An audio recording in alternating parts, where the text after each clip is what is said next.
leads to the right common carotid. It also has the vertebral artery coming off of it. If you flip over, you've got the right and left common carotid arteries. We talked about internal carotid, middle cerebral arteries, anterior cerebral arteries, anterior communicating arteries. You can't see that on this, but you can. And where's this? I told you that we're going to use this for the nerves, but we also use it for the arteries. If you look inside here, you can actually see, and they're going to ask you about these. So what we're looking at here is this. We see those see the two red arteries coming together into one? That's the anastomosis. So those are the internal, those are the actual vertebral arteries that come into the basilar artery. And all of a sudden you'll see the basilar artery break off into posterior communicating arteries, to posterior cerebral, to anterior, anterior cerebral to anterior communicating. Here are the internal carotids coming in from the sides. These lead out to the cerebral and the anterior cerebral and the meningeal arteries. We'll go through this in a lot more detail once you actually have your text and so on. But I wanted to show you the model that they could use. Over here, they show you here's the internal carotid, this is a carotid, external carotid, internal carotid. External comes up like this, comes into the temporal and follows all these others. They usually never want to ask you the smaller ones. They may ask you the temporal or temporalis artery. But beyond that, that's about it. So this one you will definitely see as well. What else do we have on here? External carotid, facial arteries, and temporal arteries.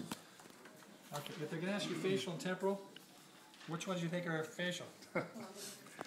These are facial. These are temporal. That's a tough one. All right. Right and left subclavian arteries. Now they talk about ones that they usually don't ask this. I don't even know why they continue putting this on here. So your right and left subclavian arteries.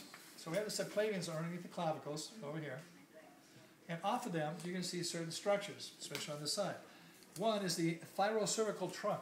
Well, this is the thyrocervical trunk coming off, comes up here, goes, what do you think they call it? Thyrocervical. Because it goes to the thyroid, goes to the cervical area. How about the internal thoracic arteries? All through here. These are the ones that come off down through here like this. And then you have vertebral arteries. Vertebral arteries, you can... don't see the vertebral arteries too well on this. Unless they see them, you actually see it much better over here. So here we have the vertebral artery going up through the transverse processes, coming into making the anastomosis like we talked about, going into the basilar artery, breaking into the posterior cerebral, posterior communicating, anterior cerebral, anterior communicating, and in the middle of all that comes the internal carotids on both sides to form the circle of Willis. Upper extremities, we already talked about. We have subclavians. Actually, brachiocephalic subclavian. Just follow it through. What does it do? Goes in the armpit, axillary. Goes into the brachial, bifurcates into the radius and the ulna. You have deep palmar and superficial palmar. Are you in the way, Justin? I guess so. And then thoracic and abdominal. Intercostal arteries, which are right there. These little things going between the ribs, intercostal.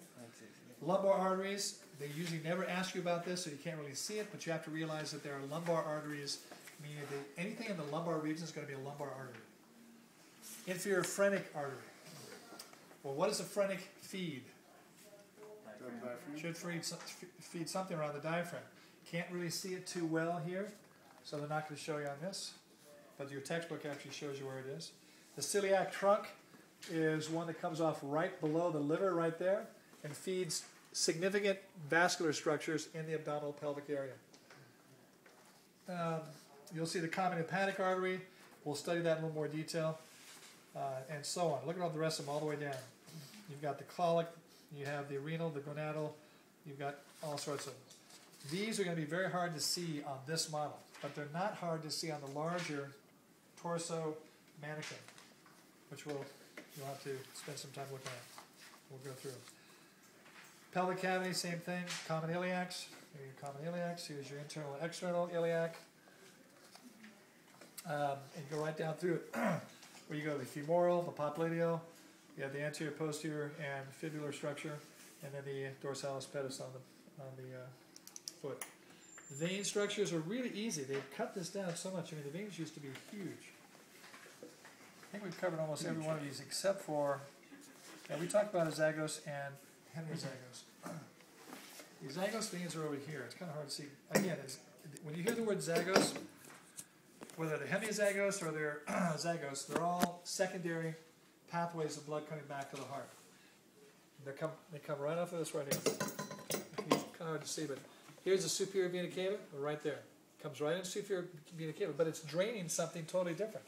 It's draining actually the thoracic and abdominal structures back into the superior vena cava instead of everything coming through the brachiocephalic or the inferior vena cava. The cephalic, well, we said the external pathway is the cephalic, the internal is basilic. This is the fastest, this is the second fastest, and the rest just goes up the normal routine from dorsal arch to radius, ulna, median, brachial, axillary, and so on and so forth. If you know the anatomy, you'll be in good shape just by associating. There are other different ones like superior and inferior mesenteric.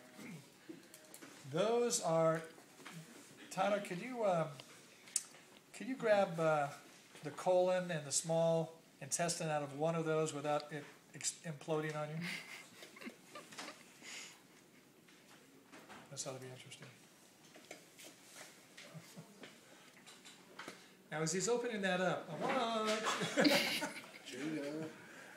I want you to look inside the actual abdominal and thoracic area. You're going to see lots of arteries and veins. Now, pull that one out right in front of you. Yeah. Now, hold that up. Now, see the arteries in? Those are mesenteric arteries. Mesenteric just means that they're going to the colon. Some go to the ascending transverse colon, the other one goes to the descending sigmoid colon. Okay? You're having fun. Yeah. I'm the cameraman today. So that's a model that you're probably going to see when they actually go through. So don't forget about studying that. And if you look inside the torso, see all those red structures and blue structures? You can get a really good idea of the internal structures all the way up to the neck, through the thoracic and the abdominal pelvic into the actual iliac area, all sorts of them. So please use those to study as well. Let me see if there's anything else here that's unusual. No? That's it. So, torsos, you can actually, this is the same thing. Here's a model that you can see the carotid. Here's the external carotid, and you see the internal carotid going in. So they can use all of these, including this little head here, for the vascular structure. I'm noticing the sideways camera angle. Getting the battlefield Earth.